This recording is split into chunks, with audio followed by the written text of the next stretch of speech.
Tá começando mais um pós-jogo aqui no Camisa 12. Muito obrigado a todos vocês que estão sempre ligados aqui no canal. Já sabe qual é o nosso ritual. Vai clicando em curtir. Se você não é inscrito ainda, inscreva-se agora. Queria agradecer a todos vocês porque a KTO deu show nessas Olimpíadas. A gente está encerrando esse período de Olimpíadas, mas está vindo por aí Copa Libertadores. E quem visitou o site da KTO nesse clássico tá vendo que o Odão é um show para você se divertir. KTO.com, o link está na descrição do vídeo. Clica aqui e quando você fizer o seu cadastro, utilize o cupom Camisa12. Bora falar sobre Galo e Cruzeiro, empate pelo Campeonato Brasileiro, 0-0, que não acontecia desde 2019, dias antes do rebaixamento do Cruzeiro. E, gente, tudo que eu falar aqui, para todo mundo que está acostumado comigo só lá no Tela Esporte, aqui o papo é mais sério, eu deixo as brincadeiras mais para o Tela Esporte. O que eu faria se eu fosse o técnico do Galo nesse momento? Primeiro que eu ia ficar felizão, porque o salário é muito bom. Mas o que eu faria de tomada de decisão, sendo atleta ou técnico? Eu deixaria a pressão toda pro lado de lá. Uma pressão vivida pelo Atlético desde 2020. Quando o Cruzeiro é rebaixado, ele é obrigado a ganhar aquele clássico do dia, se eu não me engano, 8 de março, 7 de março ou 8 de março. Eu vou chutar 8 de março de 2020. E daí por diante, 2021, 22, 23, início de 2024, a pressão sempre nas mãos do Galo para vencer o clássico, principalmente uma pressão muito grande vinda da arquibancada. Dessa vez, o Cruzeiro perde a final do estadual, perde o primeiro jogo por 3-0 no Campeonato Brasileiro, gasta muito na janela de transferências e a pressão vai toda para o lado de lá, principalmente por causa de alguns resultados ruins que o Galo teve no mês de junho. Então a expectativa ficou muito grande para o outro lado, torcida única, mandantes, e dessa vez o Atlético empurrou a batata quente. Então eu esperava, contava muito que o Atlético começasse a administrar o jogo, eu imaginava até que o Galo ia fazer uma serinha maior, mas que o Atlético jogasse a pressão, realmente deixasse o time tenso, o time do lado de lá, e a torcida também. Algo que aconteceu. E repito, não falo aqui em tom de provocação, que provocação deixa para minhas redes sociais e Ponteirão Esporte. Mas o Mineirão, depois de certo tempo, ficou calado. Isso no futebol é tensão total, principalmente com o cenário do jogo, quando o Galo exigiu boas defesas do Cássio, quando o Galo teve gol anulado, teve aquela bola por cima do Paulinho cobrindo o Cássio, teve aquela que o Batalha cabeceia e bate na cabeça do Zarate. E a gente via realmente o efeito da torcida mandante indo por água abaixo. Se tornou um estádio neutro e em alguns momentos até a torcida pedindo dinheiro já no primeiro tempo, ou seja, deixando quem estava em campo ali com a percepção de que a torcida não estava gostando, começando a jogar contra. Isso é fundamental. Por isso que eu falo às vezes, torcida do Galo, cuidado com a estratégia que o time do lado de lá vem hoje, como o CRB, por exemplo. Eles vão tentar fazer a gente jogar contra o Galo, não vamos cair nessa. E isso o Galo soube fazer, administrando muito bem o jogo. Essa característica de deixar a apreensão do lado de lá se potencializar foi fundamental. Por mais que o cara seja acostumado com o futebol europeu, se a torcida, meu amigo, começar a exalar tensão ali, vai para dentro do campo mesmo, e existia essa pressão muito grande. Quando sai a escalação, meu amigo Vitor Martins, que acompanha todo o pós-jogo, é um dos caras que eu mais gosto de resenhar, estou sentindo até falta de sentar na mesa para resenhar com esse cara, que eu cito tanto no pós-jogo, já teve Cachorrada Podcast com ele aqui, ele falou assim, é a estratégia carta na manga, que o Fael tanto fala no pós-jogo. Ele falou, quem é fã de carteirinha do Camisa 12 sabe. E foi exatamente isso que eu pensei. Na verdade, galera, o banco do Galo me passou muita tranquilidade. Você tem Lianco, vou citar aqui o Mariano, você tem zagueiros que até outro dia eram os titulares da posição, você tem o Rubens, que eu já falei, que inclusive entrou no jogo, que eu já falei que quando tiver 100% eu acho que vai poder, eu acho que tem muito a cara desse time do Milito, que ataca com força, combate quando perde a bola, eu acho que o Rubens tem muito disso. Se fosse preciso ali, você dava para mexer no volante, se você perdesse um volante, você ainda tinha dois em campo, se perde mais um, você tem uma batalha para subir para volante e coloca um zagueiro do lado de cá, e aí você tinha Zarate no banco, você tinha Bernard em campo, e até então a gente passou a semana achando que tinha até o Vargas em campo. no banco. E o Davidson também no banco de reservas. Lembrando que a gente tem Hulk e Alisson. O Hulk, fora o Alisson tá voltando agora, o Hulk ainda está no departamento médico. Ou seja, fui para o jogo com uma tranquilidade maior por saber que na nossa carta na manga ali, se fosse preciso quebrar o vidro, acionar o botão de urgência, dava para tirar do banco peças como Bernard, Zarate, Davidson, peças que podem mudar um jogo, apesar que a escalação do Atlético permitia que você mudasse muito a cara do time ali, se fosse preciso se fechar um pouco mais, ou se fosse preciso lançar para o ataque, dava para mudar, mesmo que a gente não concordasse, porque quando saiu a escalação, eu cocei a cabeça e eu quero saber qual que foi a sua reação. Comenta aqui qual foi a sua reação quando você viu a escalação. Você concordou com Franco, Otávio e Vera? Você concordou com o Cadu de titular? Uma coisa é certa, turma. O Galo, por mais que o Cruzeiro tenha se reforçado, por mais que a gente tenha times com um caixa muito grande, nós temos hoje, com esse banco que eu falei, e com o time titular que nós mandamos para campo hoje, um elenco muito forte. Peças que podem decidir. Você falar assim, mas o Zarate ficou de fora, o Bernard ficou de fora, o Deison de fora, o Hulk nem foi para o banco de reservas. Você tem em campo jogadores como Arana, que eu fico impressionado com a inteligência do Arana em campo. Você tem Gustavo Scarpa, que eu acabei de falar com um amigo meu aqui, veio falar assim, pô, bicho, ele lembra muito o Nacho, né? E eu falei, cara, eu passei o jogo inteiro elogiando esse Gustavo Scarpa, e antes do jogo também com a minha esposa aqui, a gente assistindo o jogo, eu falo, cara, olha a inteligência do Gustavo Scarpa, olha como ele faz parecer fácil, ter pouco campo para trabalhar a bola. Sabe aquela bola que o Cássio defende lá no cantinho, que parece um lance perdido e que ele consegue tirar dali uma finalização? Eu realmente sou apaixonado pelo futebol do Gustavo Scarpa e por isso lamentava tanto ele lá pela lateral esquerda. O fato é que o que me preocupava mais do que a qualidade do time do Cruzeiro, que obviamente subiu com o Matheus Henrique, com o Wallace, o Caio Jorge é fraco, o Cássio no gol pegou bola que talvez os outros goleiros, o anterior já estava no ritmo melhor, né? Esqueci o nome dele agora, mas que o Cabral certamente não pegaria. Mas me preocupava mais o desgaste que a gente teve contra o CRB, sendo que um desgaste causado por nós mesmos, pelos nossos erros, porque a gente sofre 2 gols lá, aqueles 2 gols contra o CRB na quarta-feira passada, eles interferiram no clássico hoje.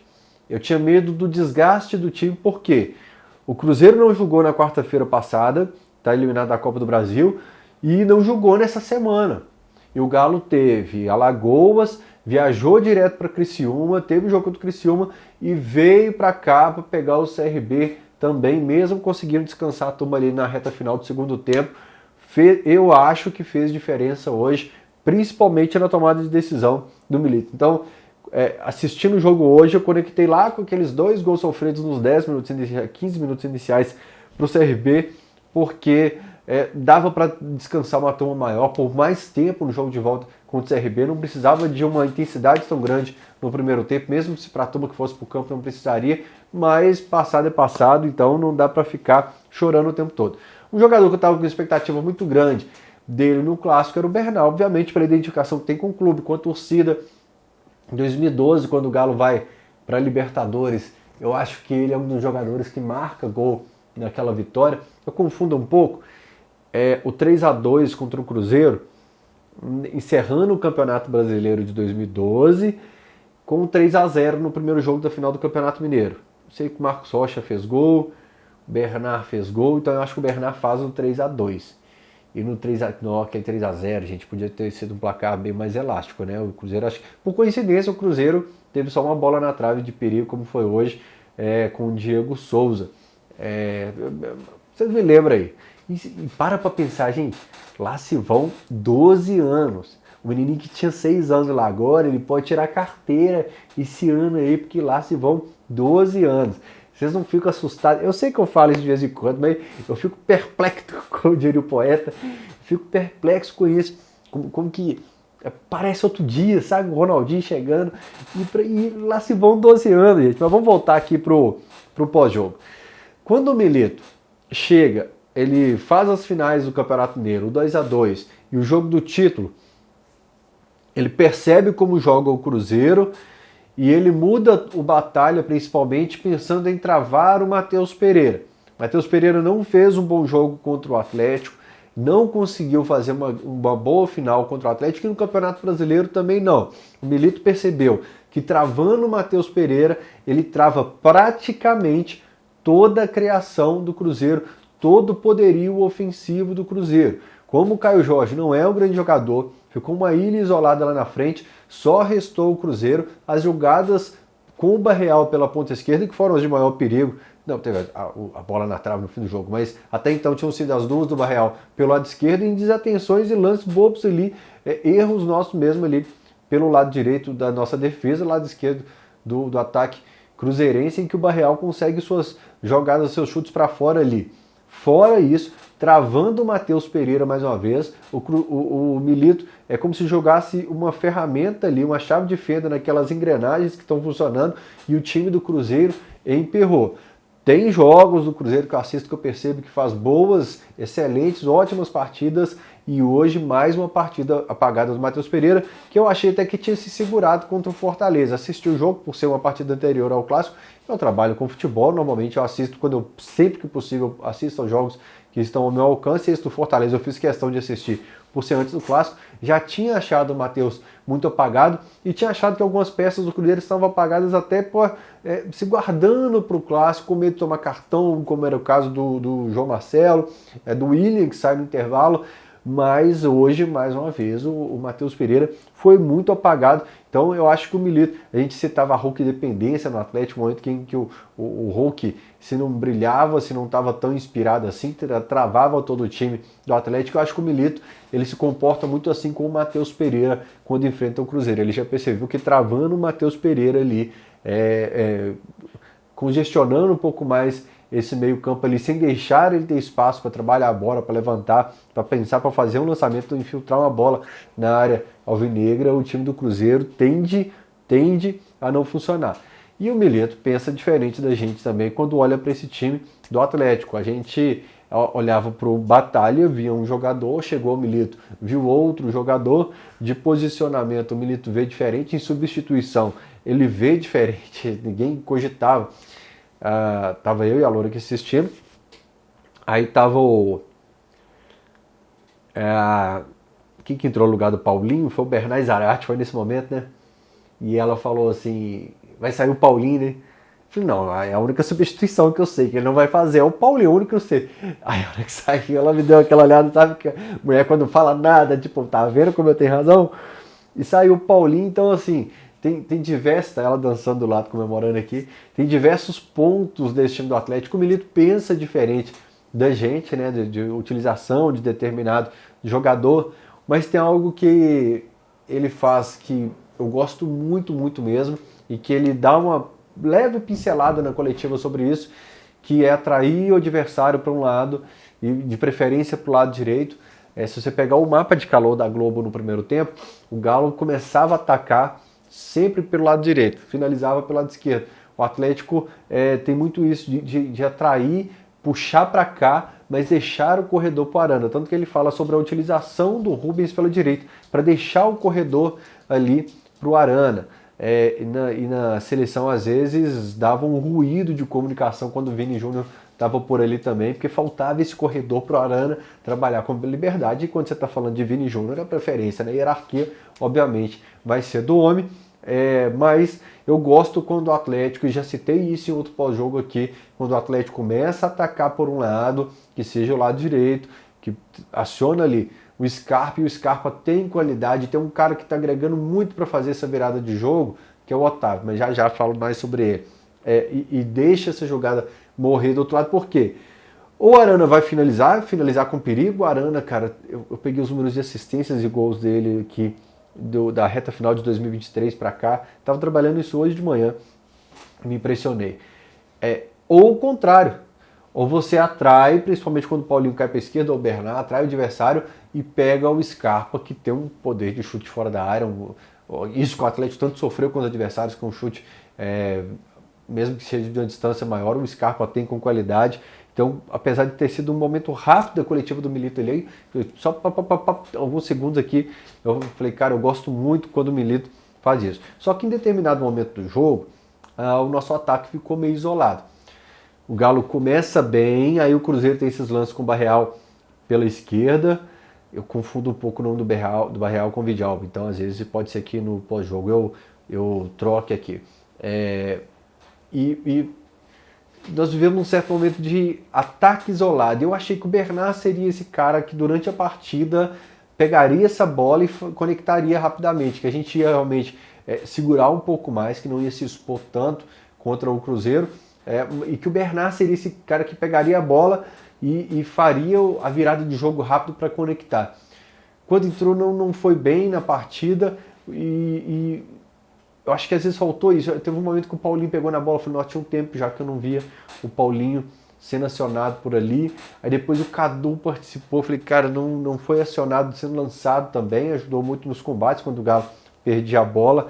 Então, às vezes, se teve um momento do jogo que eu me preocupei, é quando eu comecei a perceber que a gente estava tendo um domínio, uma troca de passes lá atrás, a gente conseguia ter um combate para recuperar a bola rápido, mas a gente não estava acionando o ataque com tanta frequência. Aliás, essa troca de passe lá atrás, o Atlético tentou compensar um pouco, já que vinha desse cansaço da Copa do Brasil, ou fazendo esse eu não vou lembrar o nome dele não. O cabeludinho gringo que veio lá do Cruzeiro, que usou uma tiarinha. Eu apaguei a escalação do Cruzeiro aqui. Deixa eu ver aqui. O Lautaro. Tentava fazer o Lautaro esticar. O Matheus Pereira no começo do jogo ainda esticava para vir atacar o Everson, atacar o Alonso e depois desistiu. Aliás, é muito frio o Everson, teve 2 bolas em que a gente gritou aqui, tipo, chuta, cara, papa, que é isso? A gente fica tenso na hora do clássico, né? O casal ficou mais tenso, então 2, 3 momentos ali que a gente xingou. Falei, cara, impressionante a tranquilidade do Alonso e do Everson nesses momentos. Eu fico me cagando de medo de dar errado nesses momentos, de um deslize do gramado, sabe? O gramado que masca ali e você perder essa bola como o último homem, o goleiro principalmente, mas até o Júnior Alonso também. Então a gente atraía esse Cruzeiro para tentar criar espaço lá atrás, mas quando percebeu ali o Caio Jorge, o Matheus Pereira, todo mundo parou e ficou o Galo, tipo, ó, a pressão é toda de vocês não investiram, vocês não gastaram dinheiro, vocês perderam a final do Mineiro, vocês perderam o primeiro turno, ó, vou continuar tocando aqui até você me atacar e ia com paciência até criar espaço e finalizar. E o Galo, obviamente, foi muito melhor em campo, tirando a bola da trave e o chute do Barreal, que foi o chute do Barreal não gerou esse lance assim. Da trave realmente foi uma boa defesa do Everson, mas o Galo teve aquele chapéuzinho, aquela cobertura que o Paulinho tentou dar, umas 2, 3 defesas do Cássio ali, aquela bola do Zarate. Então o Galo teve um domínio na partida aqui, realmente o controle entre... Não tem como se enfrentar o Cruzeiro, que faz uma boa campanha no Campeonato Brasileiro, está em quinto, e não ter um momento em que ele vai para cima, assim, que ele vai ter um momento de lucidez, de um equilíbrio, seja físico, né, o técnico, e que vai ter um momento melhor em campo. Então, dentro de todo o cenário, eu acho um bom jogo do Galo, o que nos dá confiança para a Copa Libertadores da América. A gente tinha aquela sequência pesada de CRB, pesada, Fael, classificação na Copa do Brasil, meu amigo, pode ser contra o CRB ou contra o São Paulo, o Palmeiras. O importante é você estar na fase seguinte, realmente. O Galo está na fase seguinte, está nas quartas, então risca da lista. O clássico em que o Galo empata, mas teve um domínio, que é o que eu falo de passar segurança. Contra o CRB no jogo da volta, eu falei, a gente tem que ter um jogo que a gente vai com moral pro clássico e pro jogo contra o São Lourenço. Então a gente sai do CRB com moral, sai do clássico contra o Cruzeiro, talvez com aquele gostinho de que poderia ter conquistado a vitória. Meu professor de português me falava isso, fugiu a palavra muda, podia ter conquistado a vitória, mas a gente sai com uma segurança maior daquele jogo em relação ao Criciúma principalmente, que eu acho que é o jogo-chave para o Milito falar, peraí, eu preciso, e ele prometeu esse equilíbrio maior. Ele prometeu o equilíbrio, ele traz o equilíbrio contra o CRB, em que a gente fala que o Alan Franco volta a ser um segundo volante. Hoje ele dá mais liberdade para o Alan Franco, mas tá o Fausto Vera ali. Aí ele mudou a ideia, então, Fael, do jogo do CRB para cá, não. O Fausto Vera, dessa vez, foi o segundo volante, mais uma vez. A gente teve segurança. Quem é fã de carteirinha do camisa 12, assistiu o último vídeo? O que eu falei? O Otávio teve um homem ao lado dele para auxiliá-lo no trabalho sujo. Hoje foi o Fausto Vera, então não mudou nada em relação ao CRB.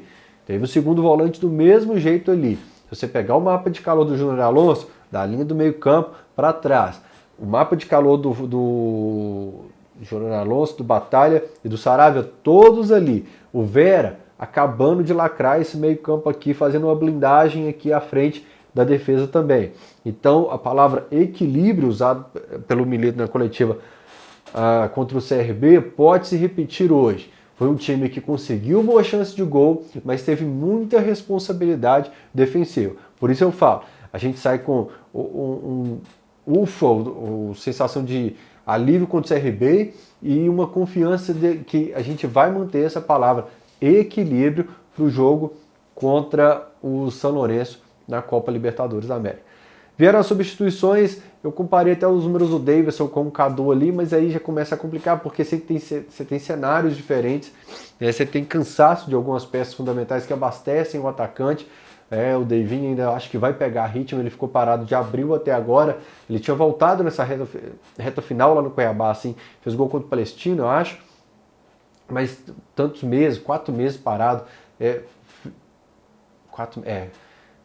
3 meses e meio parado lá, fizeram muita diferença, ele estava abaixo dos demais companheiros. Eu conversei com a turma que cobre o Cuiabá lá, e o Davinho precisa de um ritmo maior. Eu acho que se tivesse um ritmo maior, poderia ter dado dor de cabeça para o Milito para titularidade hoje, mas eu acho que foi uma decisão mais inteligente não iniciar a partida com ele.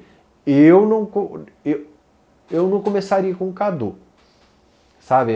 Eu tentando pensar pelo lado do Milito, que é o time que gosta do perde-ganho, que dá combate. Talvez ele coloque o Alan Franco e o Cadu para dar esse combate inicial. Realmente, por ele gostar dessa característica, eu não entraria com o Cadu.